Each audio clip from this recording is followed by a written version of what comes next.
G9 Gujarati ન્યૂઝમાં આપનું સ્વાગત છે। એસઓજી પોલીસે ડુપ્લિકેટ નોટ છાપવાનું મિની કારખાનું ઝડપી પાડવાનો મામલો।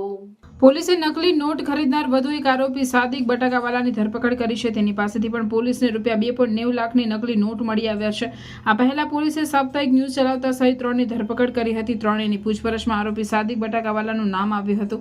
આરોપી સાદિક બજારમાં નકલી નોટ ફેરવતો હતો।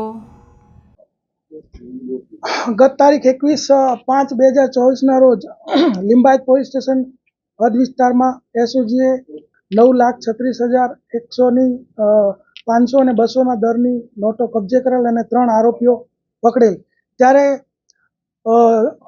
વધુ પૂછપરછ દરમિયાન જે મુખ્ય આરોપી ફિરોઝ શાહ છે એને પૂછપરછ દરમિયાન જાણવા મળેલું કે એ નોટોમાંથી અમુક જે 3,90,000 સમથિંગ સાદિક અલી ઉર્ફે બટાકા અબ્બાસ અલી શાહપુર કે જે સલાબતપુરા એરિયામાં રહે છે એને અગાઉ 70 કે 80,000 રૂપિયામાં એને આપેલી।